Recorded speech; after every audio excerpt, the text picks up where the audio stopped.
好像他妈拉了尿了。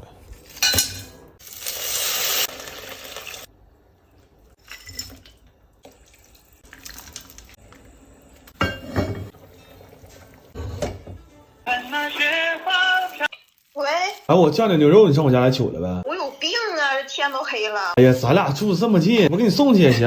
那也行，那你再烧点拿啤酒呗。酒蒙子呀！哎，我收拾收拾过去吧。咱说我头一次去人家，是不是应该先洗个澡啊？哎呦我这回小龙虾可吃过瘾了，昨天就馋小龙虾了，今天睁眼睛就去买了。哎，就有这劲头，就想吃的第二天吃不着，那真是浑身难受啊！这一澡盆30斤，今天直接吃扣听它。你看这蒜扒了多少呢？我掂量了一下，我一个手根本就抬不起来。别问啊，问这是东北没有小份菜。我头2天烧坏一条裤子，刚买条新的，今天刷虾又给我夹口子，我太难受了我。但我可以不穿裤子，东北不能没有鸡爪子。这鸡爪先炸完再卤的，老劲滋味了。那龙虾捞出来剩点汤，你可千万别倒啊！你像我似的下点肥肠、鸭舌、鸭肠，你就直倒直炒，谁扒拉你你也别勒他。这玩意儿出料不好吃，我让我弟跟你姓。我弟说跟谁姓都行，咱进屋吃吧。我冻得后槽牙有点嘚瑟。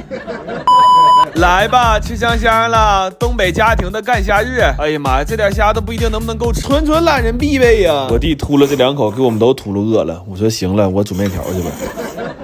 来了个茄子卤，又来个鸡蛋柿子卤。我寻既然都吃上面条了，我把我藏在这碗炒的蒜蓉酱也拿出来吧。我弟是真能炫呢，又秃了一大盘茄子卤。我发现他好像有点强迫症，你看他扒这个虾头，而且他这人吧，愿意扒虾，不愿意吃虾。这一大盘呢，直接让我来了一碗龙虾蒜蓉拌面。我说姑啊，你才50多，这样儿子能不能再生一打？我姑勒都没勒我，连虾都没吃，就在那吃面条啊。我姑父跟他娘俩在一起可真有福啊，到最后就我们娘仨是持续战斗状态呀。我一站起来，发现我炸虾的时候裤子里剩这么多油。哎呀，我这人可能命里就没有裤子。我有几个哥们儿每年大年初2的上我家来打麻将，但今年嘛就想干点热闹有年味的事儿。我们今天买了100斤猪肉，在家灌干肠。卖肉你大姐这顿问呢，你们不是我前男友派来的吧？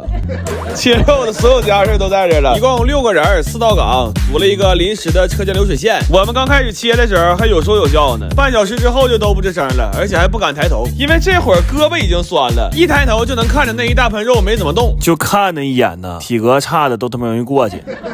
中午车间吃的茄子卤面条，还有几根之前灌的干肠。吃完饭又有点精神，我们最后冲刺了一下，肉一共切了3个多小时，然后就开始抓料了。这个是最爽的，也没什么比例，我们就是使劲往里倒。反正我哥这种老手子，到最后咸淡都能闻出来。等灌干肠的时候，他们几个互相看不上，就拆分成2个车间了。1车间是手动车间，我比较看好他们，因为这几人本分。2车间是半自动车间，这俩人就是典型的光说话不干活。反正这注定是一场拉锯战，前期发育也不太重要。趁这个战况啊，1车间有条不紊，越来越默契，而且还发明了弹匣战术。他们组的胜负全在这位工友的肚子上，他那要是个铁肚子，出门甚至都可以领一个铁饭碗。最后1车间赢的也没什么悬念，然后他们仨就开始站那看。他说我们不要奖品，我们只要讽刺。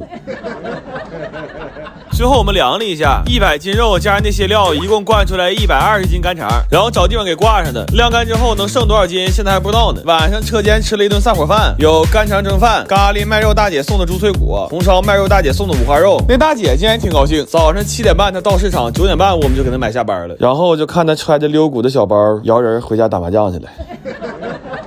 我最近特别愿意吃那种小包装的灯影牛肉丝，但是我研究了一下，市面上得有95%以上的产品其实用的都是大豆拉丝蛋白，所以我去买了2个牛后腿。我打算看看这纯牛肉做的和那老豆干吃起来到底有什么不一样，顺便也算算这纯肉的做完成本是多少钱1斤。不过在做这个牛肉丝之前，我们需要先熬出一大锅卤汤，这汤越香，那牛肉嚼的就越有滋味。这锅汤在炖完牛肉之后，比之前卤猪蹄儿剩的那锅汤还香。那锅我之前就给刘儿当老汤了，现在这锅我也想刘儿当老汤，所以我们安排了一波老汤见老汤，这回估计是得吃到地老天荒了。这些牛肉在卤泡了1宿之后就已经特别入味了，然后就是做这灯影牛肉丝最麻烦的事儿了，就是怎么把这些牛肉撕成丝儿。我们试了好多工具，相对好用的是这个撕丝神器，但它也就是个半自助的半自助机器，因为牛肉比较硬，它只能先把块状打散，然后需要人工先把它的筋撕开，再撕成细丝儿。我们在这整整扒了13个小时，从早晨兴高采烈的开始干到晚上都没劲儿哭了，干到凌晨的时候算彻底绝望了，给我价值观都干崩溃了。就有那么一瞬间，我一度认为大豆组织蛋白是一项很伟大的发明，太荒谬了。这些肉扒完丝儿，算是彻底给我们累麻了。牛肉丝儿要大火给它炸到脱水，为了能更好吃，我还一起炸了4盆料油。后来我算了一下，那200斤肉卤完炸完就剩下60多斤了，但是炸肉炸油却一共用了100斤油。要不怎么说这玩意儿吃着香呢？它主打的就是一个油比肉多。最后要把这些牛肉丝大火爆炒，烹出锅气，出锅之前再多撒点芝麻。现在它的口味是甜麻辣香，一口直接入魂。而且得益于我们撕那玩意儿实在不太均匀，这里边的细丝儿入口化渣特别酥脆，那粗的也是油汪汪的，吃起来很多汁水。主要是这个味儿和外面卖的实在是太不一样了，就是它不只有料香，还有越嚼越香的肉香。然后我算了一下，这纯肉的做完了合成本是60多块钱1斤。这牛肉丝现在吃着就一个问题，就是它太费酒了，平均每100克的耗酒量在5到8升之间。我估计等我们把这些东西都吃完呢，我家楼下卖酒那小子也该琢磨换车了。早上给我奶送点土豆，完我奶说有点馋，肘子烩饭了。今天没做纯肉的，加了点酸菜。哎呦我的妈呀，再撒点葱花啊，嘎嘎板着。完了，前账给寄了点青橄榄和石斛，说让我给我奶煲点鲍鱼汤，降血脂还驱寒。我奶说你跟那姑娘都黄了，你别老听她的，到咱家了你就听奶的，你就多放点肉，比啥都强。我奶头2天新换副假牙，做了个孜然心管和黑椒牛仔骨给奶磨磨牙，还烤了一罐不加1滴牛奶的牛奶棒，这种奶味其实都是奶粉。炸了几个南瓜饼，我奶吃上说有点馋油炸糕了，我这纯他妈给自己找活啊！我们哥俩今天伙食饭是肘子汤下点面条，还烤了个地瓜。这烤地瓜绝对有说法，你在家吃它就是不甜，哎，你非得在外面冻脸烫手冒热气，这地瓜一下就甜了。完这几个是我奶昨天点的菜，有蒜焖羊肉和鱼子酱茄子，还有小番茄炖牛肋和糖醋鱼。哎，就这个酱香的呀，红烧的呀，酸甜的呀，老太太都贼愿意吃这玩意儿。完炖拿了个驴脸的对象强。来不香香的酸肘饭、紫心、糖醋鱼、茄子、番牛、黑仔、涮羊、南饼、奶棒、白稀、清汤。我们下大雪嘛，我爸和我姑就没过来吃，但是也求走了一半。妈这一天拿我们哥俩当中央厨房呢，在这。临过元旦的时候，就上回你做的那个小点心，你就给我做点那个就行。我寻思你要吃肘子呢。我肘子那过年那是肯定的。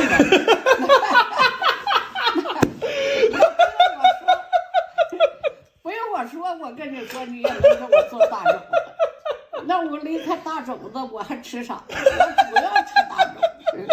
就这个菜呀，我都能想到美食博主会怎么推荐它。最近发现了一道超级好做的美食，快让你的男朋友学起来吧。哎，你说男朋友要是学会了，那他妈男同事干啥去呀？对不对？再点缀一下子。你说他还要男朋友有啥用？你得给我呀！鳗鱼饭。你这啥玩意儿？这不茄子吗？虽然是茄子啊，但挺好吃，有那鳗鱼味儿。刚出锅更好吃。那也吃不着啊。吃不着你就站锅旁边呗，这不明白啥意思吗？